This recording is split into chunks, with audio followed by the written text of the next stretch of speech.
আছে কারা? এই আমি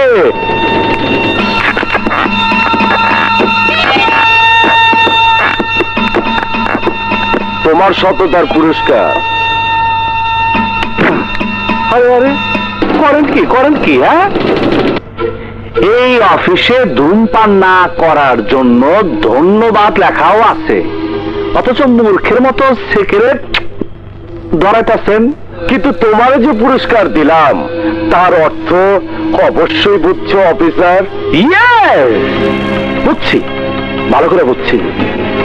সোলেমানের মৃত্যুর পর আপনার মনে ভয় ঢুকে গেছে, ভাবতেছেন কখন কে আপনারে কুত্তা বিলাইয়ের মতো মাইরা রাস্তায় ফেলা রাখবো।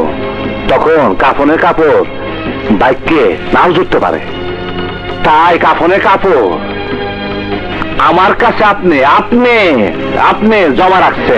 অফিসার, জমা রাখছি সত্যি, কিন্তু আমার জন্য না, তোর জন্য। আমি কাফনের কাপড় পইরা কবরে যাই না, খুদা চাহে তো এই পোশাক পরে যাবো। তোর এই স্বপ্ন আমি পূরণ হইতে দিব না অফিসার।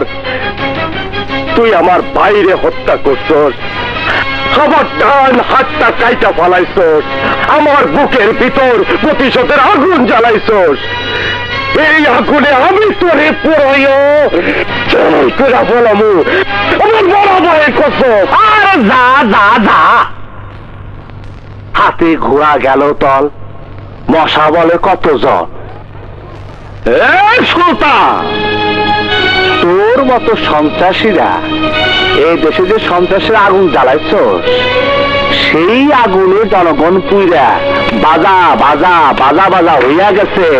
এবার ফেরত নেবার পালা। হ্যাঁ, ফেরত নেবার পালা। আমি দিব, সবাই শুরু। তোর বাইক আছে, এবার তুই যাবি।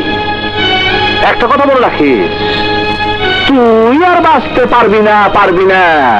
খুদার কথা আমি সিরিয়াসলি কইতেছি, তুই আর বাঁচতে পারবি না। আমার হাতে তোর মরণ নেব, তখন হয়তো তোর ভাগ্যে কাফনে কাপড়ও জুটবো না। আর আমি তোর জন্য এই কাপড়ের কাপড় জব্দ করে রেখে দেবো সুলতান। আর কে কারে কাপড়ের কাপড় পরায় তার সময় টের পাবে অফিসার।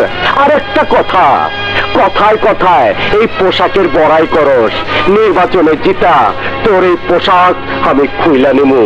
আরে যা যা, তোর মতো সন্ত্রাসীরে যদি ভোট দেওয়া জনগণ নেতা বানায়, তাইলে এই পোশাক তোর খুলতে হইব না, আমি নিজেই খুলে চাকরির ফেলে দেবো। তোর চাকরি থাকবো না যাইব পরে টের পাবি। শালা মূর্খ বয়।